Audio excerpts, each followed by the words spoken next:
All right. In today's video, we're going to switch gears just a little bit. So my first six videos were really heavily focused on biblically disputing the pre-tribulation rapture.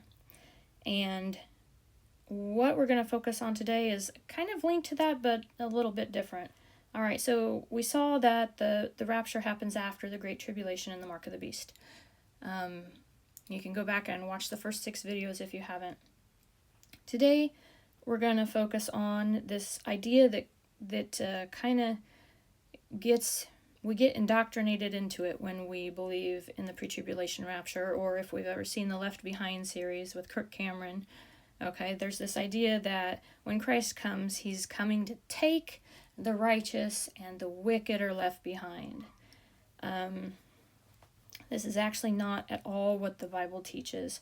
So if you've ever been told that these verses on the screen here are referring to the righteous being taken, we're going to deal with that head on. 2 men will be in the field, one will be taken and one left. 2 women will be grinding at the mill, one will be taken and one left.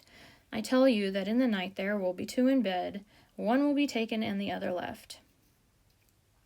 Okay, so the Bible actually says the opposite. It actually says that it is the wicked who are taken and the righteous who remain. So we're going to prove this starting in the Old Testament and Old Testament prophecies, and we're going to work our way through the New Testament and go over those verses in their deeper context. All right, so we're going to see in the verses that we read, pay attention to these words, wicked. They are going to be taken away, rooted out, cut off, carried away, shaken, and they will not dwell in the land. The righteous are going to remain in the land. They will not be removed. They are going to inherit the land. All right, Proverbs 2. So you will walk in the way of the good and keep to the paths of the righteous. For the upright will inhabit the land, and those with integrity will remain in it. But the wicked will be cut off from the land, and the treacherous will be rooted out of it. Proverbs 10. The way of the Lord is a stronghold to the blameless, but destruction to evildoers. The righteous will never be moved. Righteous will never be removed, but the wicked will not dwell in the land.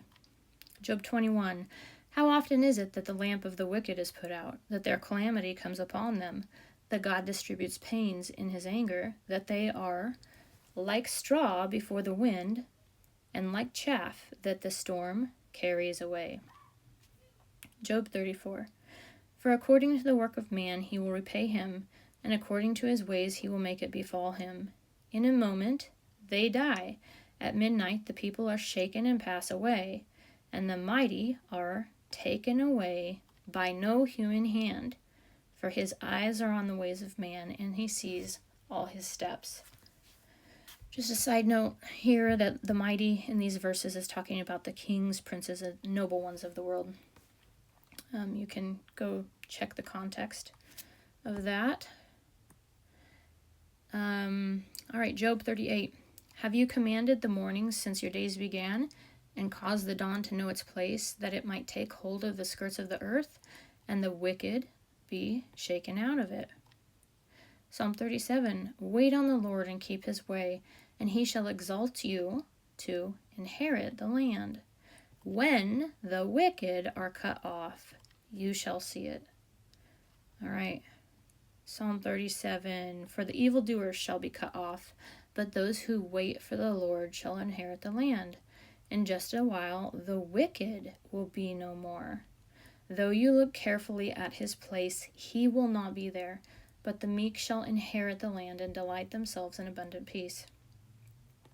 All right, this is saying the exact opposite than what the Left Behind series depicts.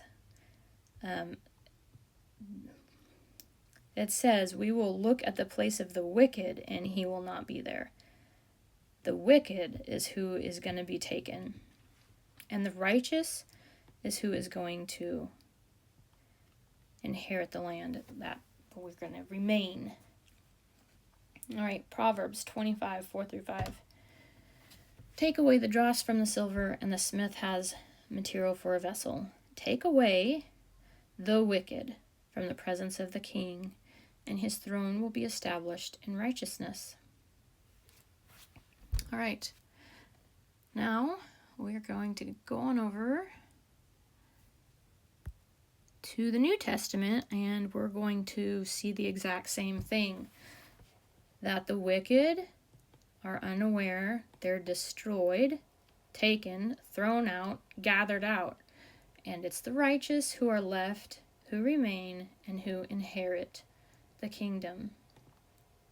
All right, as a consequence of sorting out who's taken and who remains, we're also going to tackle this meaning of what the Bible means when it says, as in the days of Noah, so will be in the coming of the sons of man.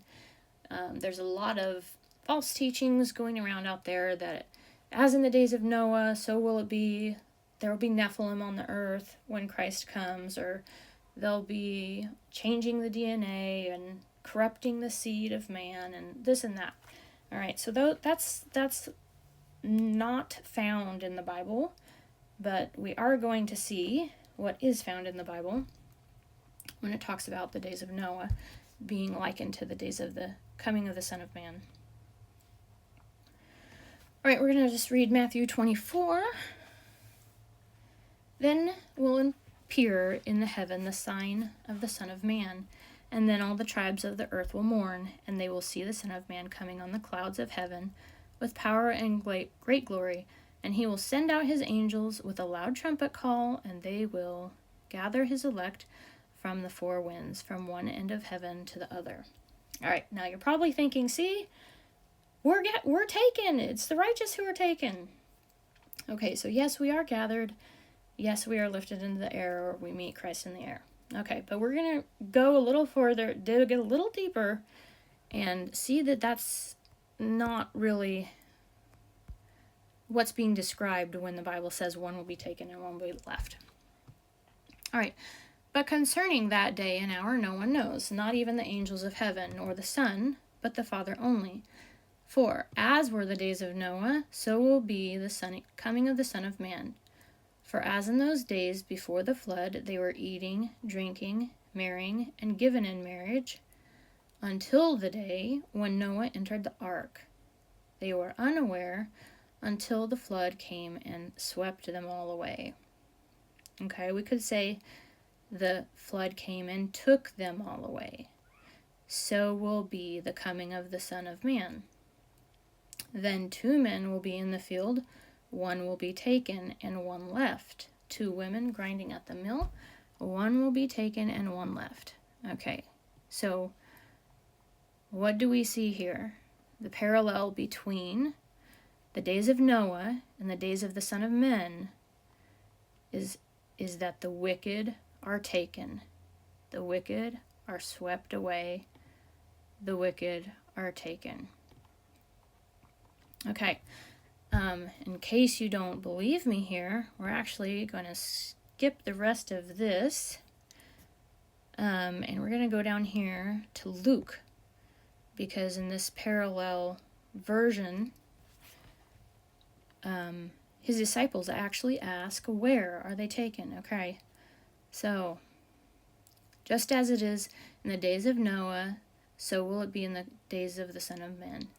They were eating and drinking and marrying and being given in marriage until the day when Noah entered the ark, and the flood came and destroyed them all. Likewise, as it is in the days of Lot, they were eating and drinking and buying and selling, planting and building. But on the day when Lot went out from Sodom, fire and sulfur rained from heaven and destroyed them all. So it will be in the day when the Son of Man is revealed. On that day, let not the one who is in the housetop with his goods in the house come down and take them away. And likewise, let not the one in the field turn back. Remember Lot's wife. When whoever seeks to preserve his life will lose it, but whoever loses his life will keep it. There will be two women grinding together, one will be taken and the other left. And they said to him, Where? So his disciples are asking, where are they going to be taken to? And he said to them, Where the corpse is, there the vultures will gather. So they're taken to a place where the corpse is. That does not sound like the land of the living. Okay. So we also see the comparison, the days of Lot. So it will be on the days when the Son of Man is revealed. And this comparison is actually speaking about the wicked being destroyed by fire. And I actually should have put those verses in here. I don't think I did. I think it's in maybe 2 Peter 3. Go read that and you're going to see that just as the earth was stored up for flood in the days of Noah, the earth is stored up for destruction by fire at the coming of the Son of Man. All right.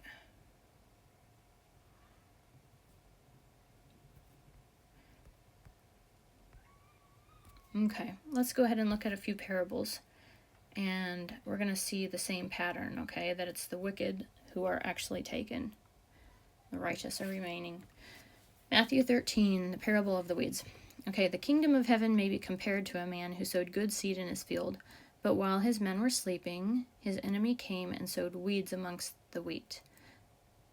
I skipped some verses for brevity. Okay. Let both grow together until the harvest, and at the harvest time I will tell the reapers, gather the weeds first, bind them in bundles to be burned, but gather the wheat into my barn. Just as the weeds are gathered and burned with fire, so it will be at the end of the age. The Son of Man will send his angels, and they will gather out of his kingdom all causes of sin and all lawbreakers, and throw them into the fiery furnace. In that place there will be weeping and gnashing of teeth. Okay. In this parable, we see that the weeds, aka the sinners, the lawbreakers, the wicked, are being gathered and taken or thrown into the fiery furnace. All right, parable of the net. Matthew 13. Again, the kingdom of heaven is like a net that was thrown into the sea and gathered fish of every kind. When it was full, men drew it ashore and sat down and sorted the good into containers, but threw away the bad. So it will be at the end of the age. The angels will come out and separate the evil from the righteous and throw them into the fiery furnace. In that place there will be weeping and gnashing of teeth. All right. Again, we see the wicked being taken to a different place, taken away from the presence of the king, you might say. All right, when the Son of Man comes, Matthew 25, when the Son of Man comes in his glory and all the angels with him, then he will sit on his glorious throne. Before him will be gathered all the nations, and he will separate one from another as a shepherd separates the sheep from the goats. And he will place the sheep on his right, but the goats on his left. Then the king will say to those on his right, Come, you who are blessed by my Father, inherit the kingdom prepared for you from the foundation of the world. Then he will say to those on his left, Depart from me, you cursed, into the eternal fire prepared for the devil and his angels. All right, and so we see a direct parallel there with that verse actually to this verse back in Proverbs where it says, Take away the dross from the silver, and the smith has material for a vessel. Take away the wicked from before the presence of the king, and his throne will be established in righteousness. Okay.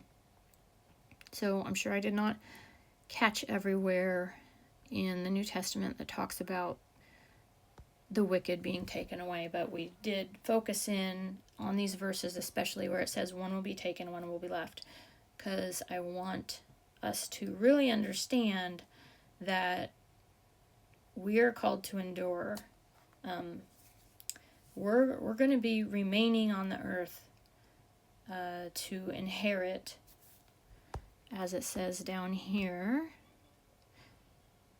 inherit the kingdom prepared for you from the foundation of the world. And if you don't know what that is, I would suggest you go read Hebrews 11, 8 through 16, and Revelation 21. It's very exciting. So Hebrews 11 talks about the inheritance that Abraham looked forward to, the heavenly kingdom, the city built by God, okay? So this is New Jerusalem. Revelations 21 also talks about it. The heavens and earth are destroyed, and New Jerusalem comes down.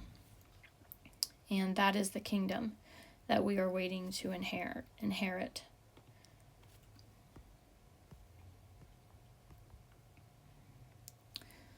All right, so I feel like I could have presented that a little better. I feel a little bit scatterbrained today, but hopefully you get the point, and you can, you're welcome to pause the video and read through this on your own and go, read the context in the Bible.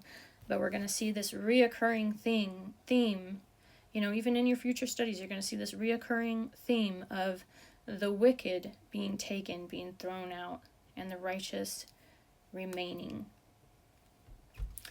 We remain to inherit, and it is the wicked who are cast out.